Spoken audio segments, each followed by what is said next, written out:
Você acredita que Deus é poderoso para te dar uma carta para você passar onde você seria barrado? Para você entrar onde a porta está fechada? Você acredita que Deus é poderoso esta noite para te entregar uma carta e te dizer assim: você queria fazer e eu vou te dar a condição de fazer, o poder de fazer? Deus está entregando uma carta na mão de alguém esta noite dizendo assim: levanta, olha, lá vai agora, irmão. Isso aqui é profecia para a vida de alguém. Pastor Léo, sabe por que Deus vai entregar a carta na mão de alguém para passar? Adquira o seu Planner 365. Mapa bíblico para a leitura da Bíblia em um ano.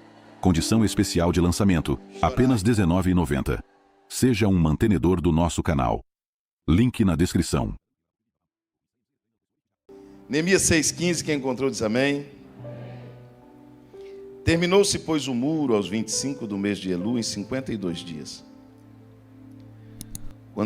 Quando todos os nossos inimigos souberam disso, todos os povos que haviam em volta de nós tiveram medo e abateram-se muito no seu próprio conceito, porque reconheceram que foi Deus quem fez esta obra.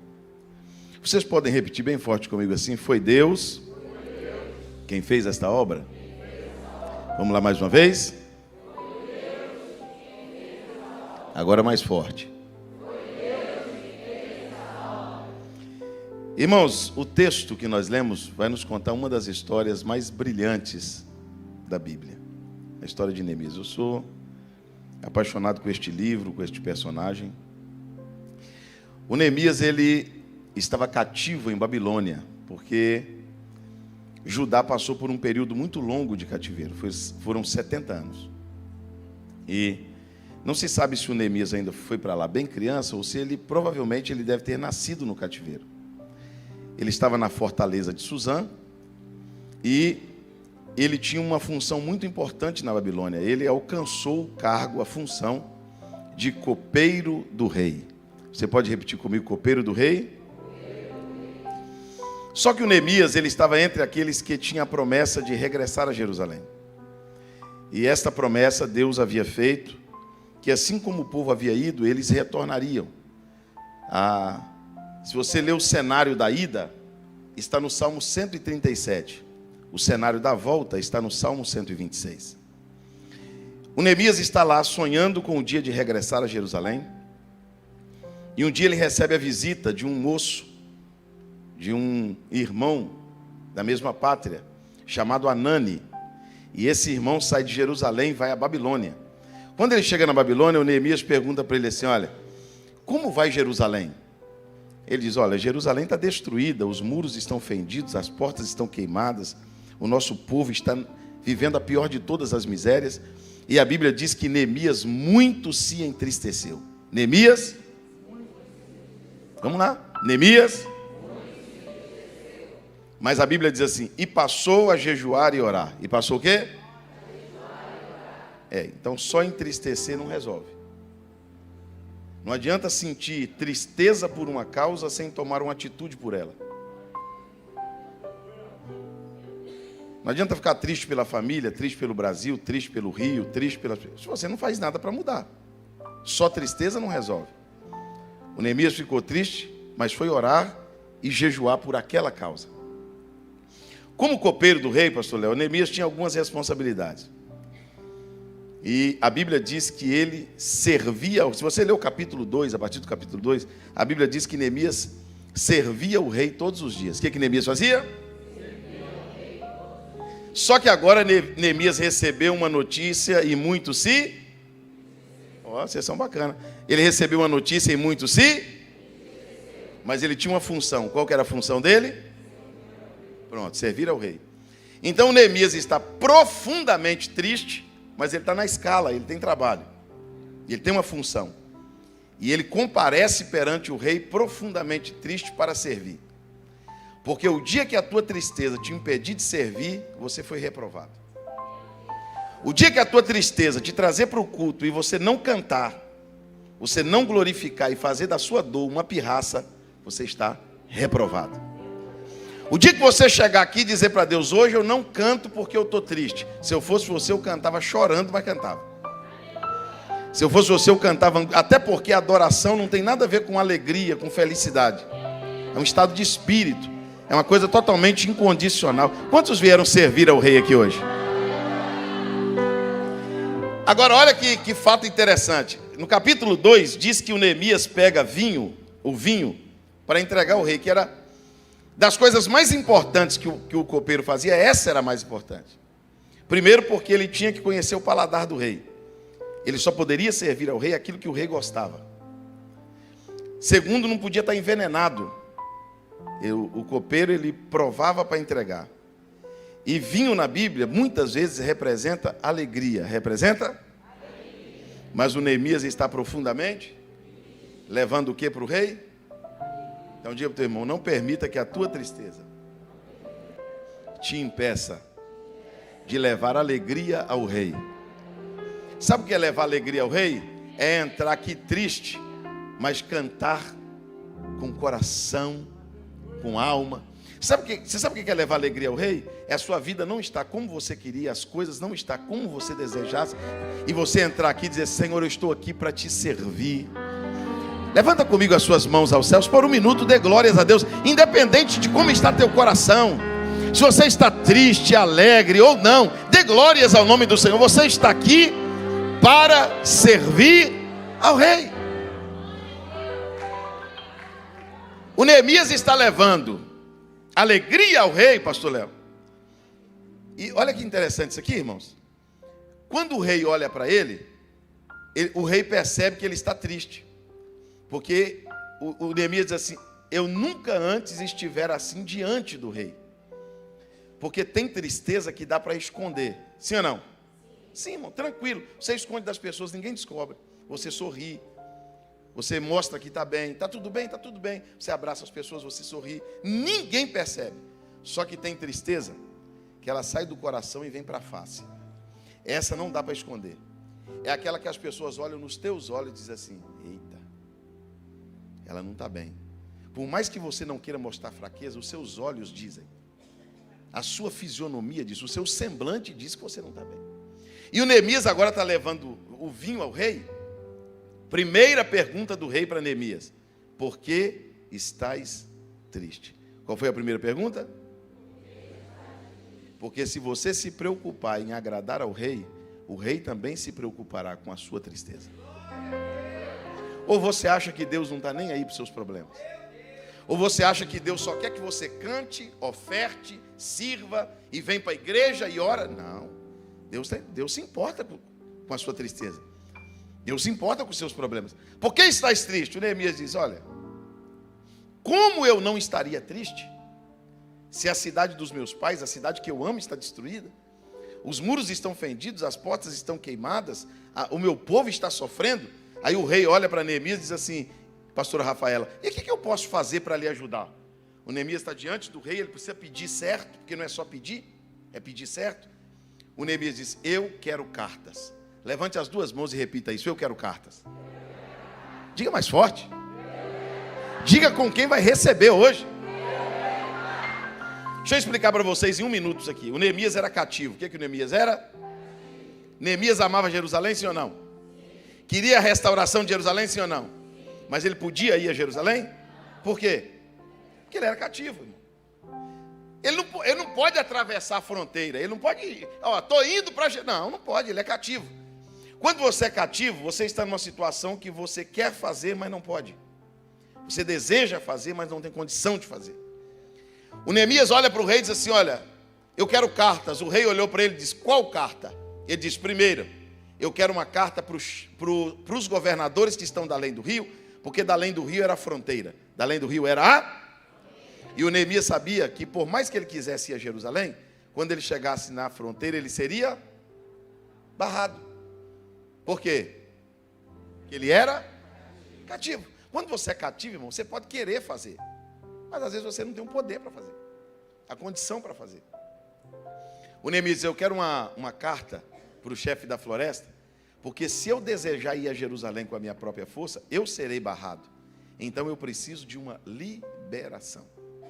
Você precisa de quê? Levante comigo as duas mãos aos céus. Você acredita que essa noite Deus é poderoso para te dar uma carta de liberação? Você acredita que Deus é poderoso para te dar uma carta para você passar onde você seria barrado? Para você entrar onde a porta está fechada? Você acredita que Deus é poderoso esta noite para te entregar uma carta e te dizer assim: você queria fazer e eu vou te dar a condição de fazer, o poder de fazer? Deus está entregando uma carta na mão de alguém esta noite dizendo assim: levanta, olha, lá vai agora, irmão.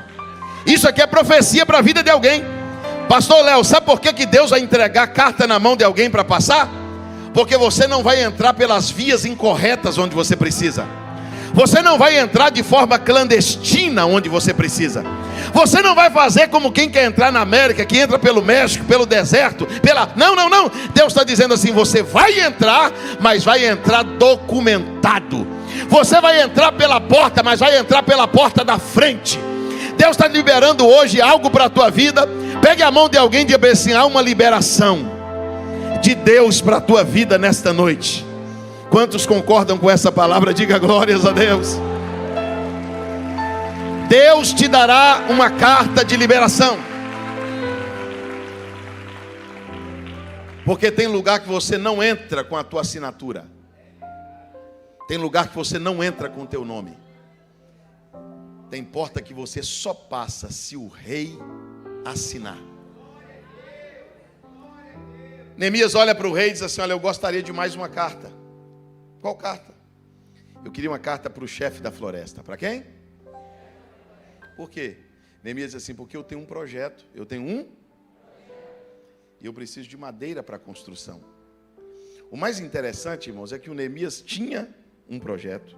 Seja ele desenhado ou na mente, Neemias tinha um projeto. E sabe onde ele fez o projeto? No cativeiro. Onde foi feito o projeto? Porque tem pessoas que ele só consegue fazer o projeto se ele estiver fora do cativeiro. A maior coragem não é desenhar quando tudo está indo bem. É desenhar quando você não tem condição. É você projetar sem saber como vai fazer. Mas quando Neemias disse: eu quero a carta, o rei assinou uma carta para o chefe da floresta para ele tirar a madeira. Porque Deus não vai liberar recurso para quem não tem projeto.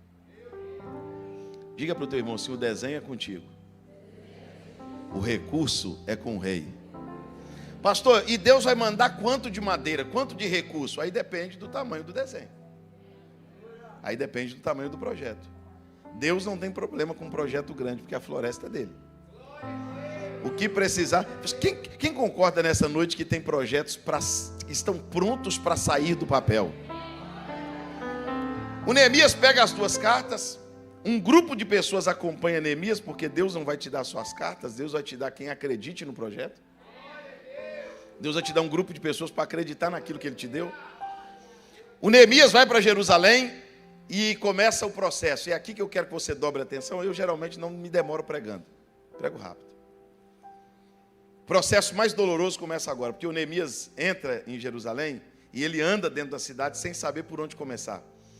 Porque quando você sabe por onde começar, por mais difícil que seja, pelo menos você sabe por onde começar. O Neemias teve dificuldade até de descobrir. E ele chegou a uma conclusão que ele precisava começar na base. É por isso que a Bíblia diz que os inimigos olharam e eles estavam embaixo. Eles estavam na vala, eles estavam lá no buraco, eles estavam refazendo a estrutura do muro para a construção. Então Neemias começou embaixo. Onde Neemias começou? Vai lá, dá um grito. Onde Neemias começou? Lembra teu irmão para ele não esquecer, diga para ele assim: é por isso que tem gente que não começa. Diga para ele assim: já quer começar em cima?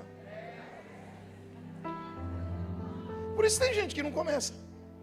Porque tem pessoa que não tem a capacidade de começar embaixo. Ele acha que é muito humilhante começar embaixo. Ele acha que começar embaixo é vergonhoso. Eu não, eu acho que é até bonito, sabe por quê? Porque quando você está em cima, dá para contar de onde veio. Dá para contar como começou. Dá para contar como foi o início. Quem começa embaixo tem currículo. Quem começa embaixo tem história. Quando Neemias começa, o inimigo vem. Quem vem? Você já percebeu que o inimigo vem toda vez que você começa? é você começar alguma coisa, um projeto, seja pessoal, seja para Deus. Você começou, o inimigo aparece. O inimigo descobriu que quando você põe a mão, Deus ajuda. Que quando você começa, Deus te dá força, Deus te dá suprimento. Como o inimigo percebeu que eles estavam embaixo, o inimigo fez uma piada. O inimigo foi lá, sorriu, zombou, criticou, e lá de cima gritaram: o que fazem estes fracos? Até uma raposa que passar correndo aqui, joga esse muro no chão. Sabe o que o inimigo estava dizendo? Quem vocês estão achando que são? Vocês estão achando que vão refazer o muro em volta de uma cidade? Vocês estão achando que tem capacidade para sonhar tão alto? Vocês são fracos. Vocês não têm condição nenhuma de terminar o que vocês estão começando. E o inimigo agora faz uma crítica, uma ironia, uma piada. Olha para o teu irmão e diga para ele assim: quer começar? Prepare para ouvir piada. Toda vez que você começa, você ouve uma piadinha. Sim ou não? Toda vez que você ora, toda vez que você começa, você ouve uma ironia. Eu estava contando ali aos pastores, tem 25 anos que eu viajo pregando o Evangelho. E eu me converti, eu ia completar 18 anos de idade. Eu vim de uma família muito problemática. E infelizmente aos 16 anos de idade eu já dependia do álcool e da droga. Meu pai era alcoólatra, meu avô era alcoólatra, meus tios alcoólatras. Uma família marcada por muita violência, homicídio, todo tipo de problema. E eu fui para a igreja tirar uma moça da igreja, porque a mãe dela era crente e ela queria me levar para a igreja. Eu queria tirar ela da igreja e levar para o samba. E ela disse que só continuaria indo comigo no samba se eu fosse a um culto com ela na igreja. Aí eu fui. Só que eu tinha esquecido da promessa e eu bebi e fumei maconha antes de ir. Aí ela me lembrou, disse: tem culto hoje. Eu falei: ih, meu Deus, agora vou brisado mesmo. Aí fui, cabelinho pintado de branco. Sentei lá atrás, falei: meu Deus, o que eu estou fazendo aqui? Uma vontade de levantar e ir embora.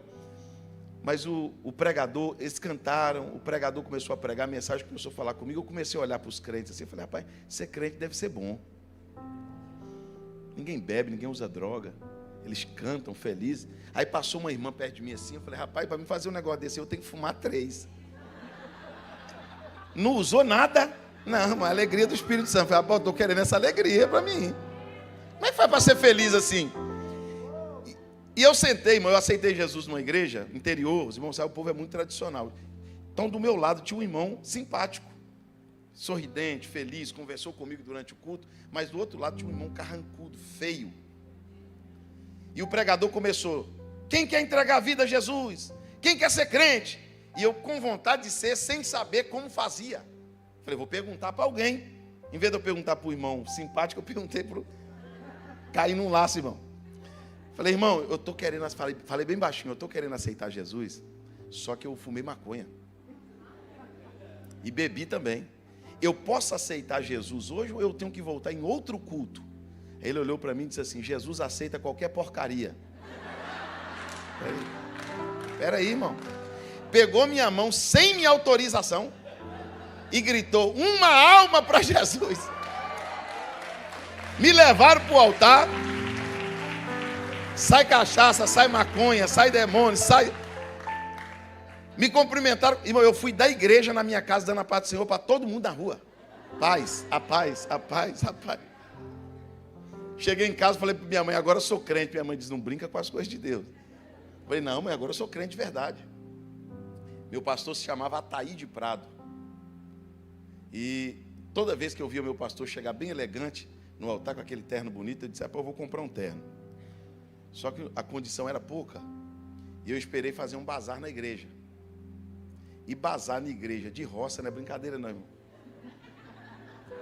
O falecido era maior que eu, pastor. O blazer vinha aqui, ó. Verde, alface, xadrez. E o problema desse externo é que o cheiro do morto não sai. Minha mãe lavou, passou.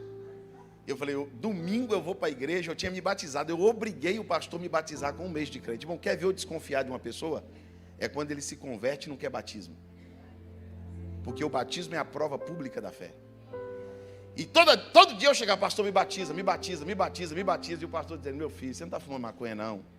Você não está bebendo? Não, pastor, estou liberto, eu quero me batizar. E me levou num córrego e me batizou.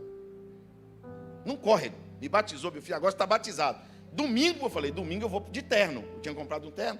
Lembrei que não tinha sapato, mas tinha uma bota zebu. Uma gravata de crochê. Misericórdia. Meu pai disse assim, nunca vi um crente, meu pai nunca foi crente, eu nunca vi um crente andar sem Bíblia. Me deu uma Bíblia católica desse tamanho, guardada na estante. Peguei a Bíblia, falei, hoje eu não chego cedo não, porque eu chegava só cedo, hoje eu vou chegar mais tarde. Porque eu quero que todo mundo me veja chegar. Hoje eu estou de terno, gente. Eu vou deixar todo mundo chegar e vou passar no meio da igreja. Deixei, na hora que o pastor orou e tal, pôs a igreja de pé, eu falei, agora. Abracei minha Bíblia e entrei. Mas quando eu entrei com o terno verde alface, a bota no pé, a Bíblia desse tamanho na mão, as meninas da igreja começaram tudo a dar risada. Eu entendi errado, falei, ei Jesus, você está achando que vai ser fácil assim? Não, gente, para casar com vaso tem que orar, não é assim não.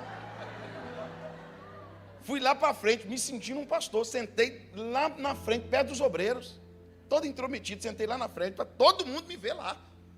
O pastor caiu na besteira e disse assim, o Moisés batizou nas águas, irmão, amém. Vem cá, Moisés, vem falar com a igreja aqui, lê um versículo para a igreja. Uma igreja grande, igreja de interior, mas muita gente subiu no altar, eu via os pregadores mudar o jeito de falar. Umas palavras bem difíceis. Aí eu disse, abra comigo a sacrossanta palavra de Deus. Amém, noiva do Cordeiro, amém. Aí os irmãos tudo esperando, eu quero que você abra comigo a tua Bíblia no livro de Judite. Aí os irmãos, o quê? Falei, livro de Judite. Qual livro, irmão? Falei, Judite, irmão. Eu falei, mas não tem esse livro na Bíblia. Eu falei, na minha tem. Minha primeira mensagem, eu ia pregar, pastor, se deixasse. Aí o pastor foi lá e falou, não, meu filho, não é essa Bíblia não. O irmão foi lá, sentiu de Deus, me deu uma Bíblia de presente. No domingo seguinte, os jovens da minha igreja me reuniram comigo no porão da igreja. Foi um dos dias mais humilhantes da minha vida. Me levaram para o porão da igreja. Um falava e os outros sorriam. Falou assim, você tem esperança de ser um pastor? Eu falei, tenho, eu quero pregar o evangelho, eu quero fazer a obra de Deus. Ele disse assim, você precisava vir de uma família sacerdotal, você tinha que vir de uma árvore, genealogicamente, sacerdotal, e você é filho de um bêbado. Tira isso da tua cabeça, irmão. Nunca saiu um pastor dessa cidade, nunca saiu um pregador dessa cidade, melhor dizendo. À medida que um falava e os outros zombavam, e bateu uma tristeza, o diabo soprou no meu ouvido assim, rapaz, nem na igreja o povo acredita em você. Sai daqui, volta para o mundo, vai viver a tua vida. Só que o Espírito Santo estava lá. E o Espírito Santo me ensinou uma promessa, uma coisa que eu quero compartilhar com vocês hoje. O Espírito Santo disse para mim assim, você tem a oportunidade de acreditar neles e a oportunidade de acreditar em mim. Ou você fica com o que eles estão falando, ou você fica com o que eu estou falando. Pega a mão de alguém, diga para ele assim, você só tem duas opções. Ou você acredita na piada do teu inimigo, ou você acredita na promessa do teu Deus. Ou você acredita em quem está te ironizando, ou você acredita em quem está te prometendo. Quem está debaixo de promessa aqui, diga glória a Deus. Se eu tivesse desistido, há quase 29 anos atrás, hoje eu não estaria aqui pregando para vocês. Eu estou aqui pregando para vocês, porque quando eu ouvi uma piada eu não desisti. Aí sabe o que eles ficam fazendo? Mandando meus vídeos para mim. Eu vi você não sei aonde, eu vi um vídeo. Eu disse para ele assim, promessa cumpre, piada não cumpre. Pode ficar tranquilo, irmão, piada não vai cumprir na tua vida. Eles podem dizer o que eles quiserem. O que vai cumprir na tua vida é o que o teu Deus falou. Fica firme na promessa. Quem está firme na promessa, diga amém. Vamos lá, rapidinho. Primeiro obstáculo. Neemias não pôde desistir mediante uma ironia, uma piada, uma crítica.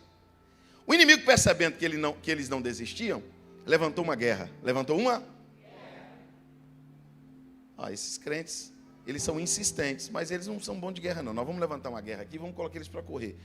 Juntou mais 4 exércitos e vieram para a guerra. Só que quando eles vieram para a guerra, o Neemias já estava preparado. O Neemias tinha convocado o povo, pastor Léo, e disse assim, olha, a partir de hoje nós vamos lutar com ferramenta em uma mão e arma na outra. Levanta a mão esquerda e diga, ferramenta em uma mão. Levanta a direita, arma na outra. Agora, bem bonito, vai lá. De novo. Mais forte. O Neemias disse, olha, nós vamos estar trabalhando. Se o inimigo vier, vai ter guerra. Então, o nosso negócio é trabalho. Mas se o inimigo vier para a guerra, nós não vamos correr. Nós precisamos enfrentar. Porque o inimigo descobriu uma coisa. O inimigo descobriu que tem gente que é perfeito, é excelente, é exímio com a ferramenta, mas é péssimo com a arma. Ele é bom de trabalho, mas é ruim de guerra. Aí o inimigo levanta uma guerra e tira ele de casa. Levanta uma guerra e tira ele da empresa. Levanta uma guerra e tira ele do departamento. Porque o inimigo descobriu que ele é excelente, ele é bom de serviço, ele sabe fazer, mas não suporta a pressão. Quando ele se sente pressionado, ele corre. Mas a Bíblia diz assim, sujeitai-vos, pois, a quem? Resistiu o diabo. E quem? É ele, não é você. Ele fugirá. Não é você que tem que fugir de uma guerra. Você tem que resistir a esse inimigo para ele fugir. Deus te trouxe aqui essa noite para te dizer, eu não te dei só ferramenta. Levanta a mão lá em cima. Melhor ainda, pega a mão de alguém. Você está focado no seu trabalho, no seu projeto, no projeto de Deus. Mas se o inimigo está achando que vai bater o pé e vai te tirar de casa, se ele está achando que vai levantar uma guerra e vai te tirar de onde Deus te plantou, ele está enganado. Porque Deus está dizendo assim, a arma da tua milícia não é carnal. Ela é espiritual e poderosa em Deus para desfazer fortalezas. E Deus te trouxe aqui esta noite para te dizer, não fuja. Eu não te dei só habilidade, eu também te dei coragem para enfrentar. Coragem para guerrear. E Deus trouxe alguém aqui esta noite para sair daqui dizendo, eu não vou fugir. Eu não vou correr. Eu vou enfrentar. Diga glórias ao nome de Jesus. Pode aplaudir ao Senhor.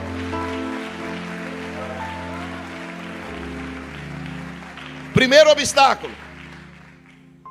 Crítica e piada para desistência. Segundo obstáculo. Pressão, guerra para fuga. Porque para desistir você precisa estar desmotivado. Mas para fugir você precisa estar com medo. O inimigo sabe como te amedrontar. Ele sabe como te aterrorizar. Ele é terrorista. Ele sabe levantar uma guerra para te colocar susto, pavor. Mas Deus vai te dar coragem. Porque o inimigo, ele pode chegar, mas ele nunca vai chegar na frente. Tem um texto da Bíblia que eu gosto muito. Tem um rei muito conhecido na Bíblia chamado Ben-Hadad. Ele foi o maior rei da Síria. Este rei Ben-Hadad, ele armava, pastor Léo, ele armava o dia, a hora, a emboscada para Israel. Quando chegava no dia, Israel não estava. Ele armava uma arapuca para Israel, uma armadilha, chegava lá, Israel não estava. Aí sabe o que ele fez? Uma reunião, só com a diretoria da Síria. Tem um dedo duro aqui. Tem um delator aqui. Tudo que eu falo em reunião com vocês chega em Israel. Quando a gente chega lá, eles não estão lá. Tem um delator, tem gente aqui vendendo informação. E não é que tinha um desviado congregando na Síria, irmão? Tinha um desviado congregando na Síria. Falou para o rei, não, pai, esse negócio eu já conheço, eu sei como que funciona. O rei disse, então fala, porque eu estou desconfiando de vocês. Aquela pessoa chegou para o rei e disse assim, aqui ninguém delatou, ninguém contou. Sabe quando o senhor está na tua câmara de dormir, que é o quarto? Quando o senhor está no teu quarto, com a porta fechada, a janela fechada, sem falar uma palavra, quando o Senhor pensa em fazer mal a Israel, Deus vai lá em Samaria e conta tudo para o profeta. Porque quando o inimigo está armando para te pegar, Deus já está te dando livramento. Quando o inimigo está fazendo o laço, Deus já está cortando. Deus sempre vai chegar na frente. Quem crê que Deus chega na frente, diga glórias a Deus. Não desistiu, não fugiu. Só que a Bíblia diz a partir do capítulo 4 que todo o povo cansou. Todo o povo? Eu vou perguntar e vocês vão responder. Desistir é errado, sim ou não? Sim ou não? Fugir é errado, sim ou não? Agora pergunta para o teu irmão, e cansar? Cansar é errado? Cansar é humano. Quando o inimigo não consegue fazer você cometer um pecado espiritual, ele trabalha na sua fragilidade. Ele olha para você e diz assim, tudo bem que ela é insistente, tudo bem que ela é corajosa, mas uma hora ela cansa. Ela não é uma mulher maravilha, ela não é feita de ferro. Ele não é feito de ferro, eu espero ele cansar. Quando ele cansar, eu venho com uma estratégia infalível.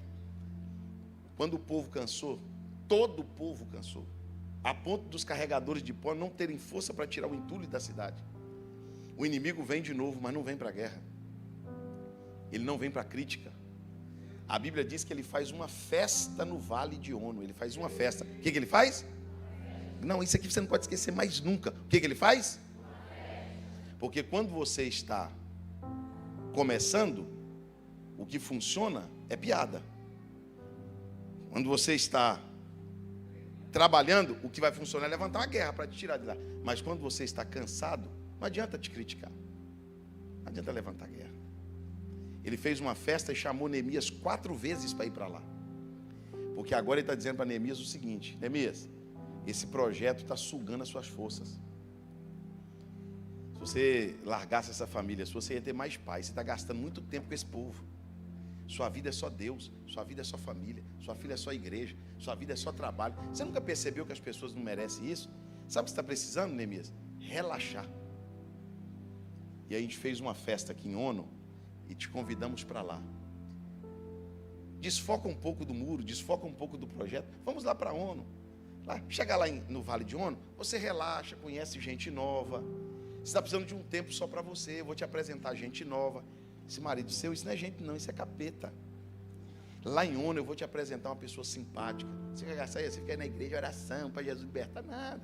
Lá em Ono tem tanta gente boa. Eu vou te apresentar uma pessoa que não vai ficar te enchendo a paciência. Ó, você gosta de ficar tomando ceia na igreja? Você gosta de vir para a igreja, ficar tomando ceia?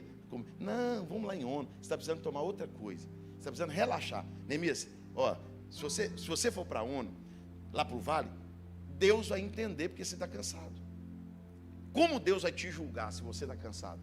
Aí o Neemias lá de cima do muro faz assim. 4 vezes. Não vou. Aí o Neemias dá um grito lá de cima do muro e fala 2 coisas. Primeiro, eu estou fazendo uma grande obra. O que Neemias disse? Eu estou fazendo uma grande obra. Diga para o teu irmão assim, você só não vai parar. Se você entender que o que você está fazendo é grande. Se o que você está fazendo para você não é grande, não é importante, provavelmente você vai parar. O que faz você continuar é você dar importância ao que você está fazendo. Segundo, o Neemias dá um grito lá de cima e diz assim, e não posso parar. Qual foi o segundo grito? Não, mais forte. Vocês concordam comigo que eu não posso é diferente de eu não quero? Tem dia que eu quero parar, mas eu não posso. Tem dia que dá uma vontade de parar. Balança teu irmão e diga, mas você não pode. Pastor, o senhor teria alguns motivos para mim não parar? Primeiro, lembra onde você começou e onde você já está. Mais um motivo para não parar? Quem te colocou no projeto acreditou em você. Você quer mais um motivo para não parar? Você é referência, coluna. Se você parar, você vai mexer com a estrutura de quem é mais fraco que você. Se você parar, outros param. Você quer mais um motivo para não parar? Essa frase que eu estou falando com vocês aqui, talvez você já ouviu ela em algum videozinho que as pessoas põem uma... Todas as vezes que eu prego essa mensagem, eu repito isso. Sabe por que você não pode parar? Você não pode parar porque você se tornou referência para outras pessoas. E se você parar, você vai mexer com a fé de alguém. Pastor, por que eu não posso parar? Porque em Isaías 40, 28 está escrito: tu não ouviste? O Deus do céu não cansa e nem se sente cansado, mas Ele dá força ao cansado e multiplica a força de quem já não tem nenhum vigor. Levanta comigo as duas mãos ao céu. Pastor, me dá um motivo bem forte para não parar. Versículo 30.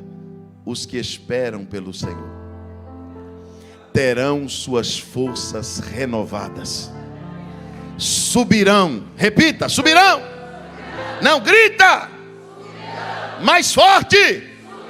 De mão levantada agora receba esta palavra. O inimigo olhou para você e disse assim: ele cansou. Ela cansou. É agora que ele para. É agora que ele joga tudo para cima. É agora que ele abandona o projeto. Se o inimigo estava esperando você parar com o projeto, desistir do projeto, correr do projeto, Deus está dizendo: ele vai ter que te ver subindo com asas como uma águia.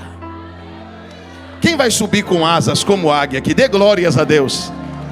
Você vai correr, você vai caminhar. Deus está dizendo essa noite que você não vai parar. Já já eu termino, mas diga pelo menos para duas pessoas: você não pode parar. Não, complete, diga para ele: ainda que você queira. E aí? Ainda que você queira, tem coisas que não é para parar. Para terminar, o Neemias e o povo, diga comigo, não desistiu, não fugiu, não parou. O inimigo diz assim: eu só tenho mais uma arma. Essa aqui é terrível. Eu só vou falar porque está na mensagem, senão não falar.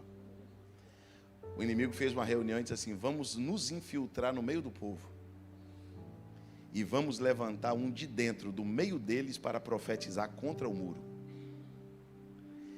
Porque toda perseguição externa eles suportaram. Vamos levantar um de dentro.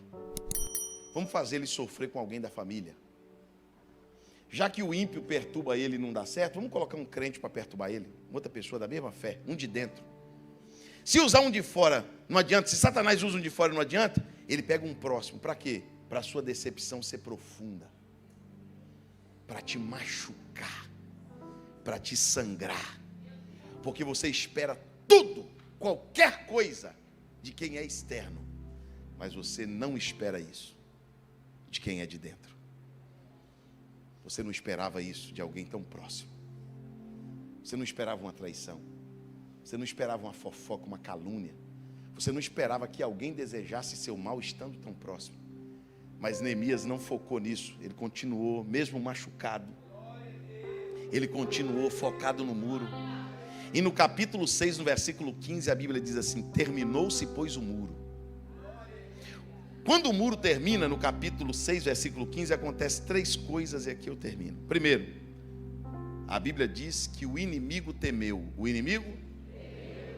Fica tranquilo. Um dia ele faz a piada, mas um dia ele sente medo. Um dia ele faz a piada porque você está embaixo, e um dia ele sente medo porque o muro está pronto. O dia que a promessa cumprir, que Deus concluir na tua vida, não tem como mais fazer piada. Você não vai ser mais alvo da piada, porque o muro vai estar pronto. Segundo, o inimigo se abateu no próprio conceito, porque ele pensou uma coisa e aconteceu outra. Terceiro, o inimigo reconheceu. Diga bem forte: o inimigo reconheceu. Ele deixou de ser inimigo? Não, ele continuou sendo inimigo, mas ele reconheceu. Tem gente que nunca vai te amar. Tem gente que nunca vai gostar de você. Tem gente que nunca vai com a tua cara, irmão. Suporte isso. Mas no mínimo, um dia eles terão que reconhecer. Eles vão olhar para você e vão dizer: foi Deus. A Bíblia diz que o inimigo reconheceu e disse: foi Deus. O que é que o inimigo disse? Qual foi a frase? Qual foi a frase que correu em Jerusalém? Qual é a frase que vai correr no Rio de Janeiro? Qual que é a frase que vai correr na igreja? Qual é a frase que vai correr no Brasil? Escute isso aqui: quem viu você começando vai ver você terminando. Vai dizer o quê? Quem viu você começar criticado e ver você batendo a mão na outra, dizendo: combati o bom combate, terminei, eles vão dizer? Quem viu sua família passando pelo processo que está passando, vê a bênção de Deus sobre a tua casa, vão dizer? Quem te viu solteirona dizendo: Jesus, volta, e essa não casa, vai te ver no altar e vai dizer? Quem te viu você pegando emprestado, vai te ver emprestando e vai dizer? Não, mais forte ainda, a notícia que vai correr é a notícia que... Pastor, por que a notícia que vai correr é a notícia que... Para depois que tudo acontecer, você não bater no peito e dizer: foi eu. Não vai ter glória pessoal no que vai acontecer. Porque quando alguém olhar para o teu ministério, você vai dizer: foi Deus. Quando alguém olhar para o teu carro, foi Deus. Quando alguém olhar para a tua casa, foi Deus. Quando alguém olhar para a tua família, foi Deus. Quando alguém olhar para a tua empresa, foi Deus. Olha para o teu irmão e diga para ele: nunca foi você. Diga para ele: sempre foi Deus. Fica de pé. Antes de orar, deixa eu contar para vocês. Eu morei 21 anos em Santo André, em São Paulo. E agora voltei para minha terra, que eu gosto mais de interior, eu gosto mais de roça. Lá em São Paulo tem uma maratona chamada São Silvestre. Quem ouviu falar? Ô, irmão, aqui não tem graça nenhuma. Para mim, irmão, esse negócio de esporte tem graça. Uma Olimpíada. É só atleta que vai, sim ou não? Na São Silvestre, não. Um anãozinho pode ir, um gordão, um bêbado. As pessoas podem, qualquer pessoa, inclusive eu e você, podemos ir lá e nos inscrever para São Silvestre. Você pode não correr 100 metros. Você pode não conseguir correr nada. Se você quiser ir lá e concorrer, é uma meia maratona, então é liberado. Eu não me lembro se foi 2005, pastor Léo, se foi 2006, tinha um repórter fazendo a cobertura da São Silvestre, e lá no meio daquele povo, os quenianos sempre ganham. Todo ano, parece até combinado. E lá no meio do povo tinha um deficiente, que andava com muita dificuldade puxando uma perna. Aí o repórter viu ele com a placa aqui, o número, e viu que ele era deficiente, chegou para ele e perguntou: mas o senhor vai fazer parte da maratona? Ele falou: vou. O senhor sabia que tem gente aí que corre a maratona toda, nem água toma? Sei. E o senhor vai participar assim mesmo, sendo deficiente? Ele disse: vou. O repórter olhou para ele e disse: boa sorte. A corrida começou, terminou, levaram o dinheiro, troféu, medalha. 4 horas depois, o repórter já tinha entrevistado todo mundo, ele foi guardar as câmeras, copo descartável no chão, aquele bagunço, o povo começando a limpar. Quando ele está guardando as câmeras na van, quem está vindo lá embaixo, todo suado? O deficiente. O repórter pegou as câmeras e colocou nele de novo. A linha de chegada daquela faixa estava no chão. Ele pulou a faixa, saiu rolando e gritou: ganhei. Ganhei! Aí o repórter olhou para ele, foi lá, pegou na mão dele e falou: amigo, a corrida já acabou já. Faz 4 horas, levaram dinheiro. Deve estar lá no Quênia gastando. Não tem mais nada, não tem troféu, não tem medalha, não tem dinheiro. Ele falou: não, mas eu ganhei. Não, o senhor não ganhou, eu ganhei. Não ganhou, ganhei. E ficou, ganhou, não ganhou, ganhou, não ganhou. O deficiente pegou a mão do repórter e disse: eu vou ensinar para o senhor uma lição que o senhor nunca aprendeu. Vencedor não é quem chega primeiro.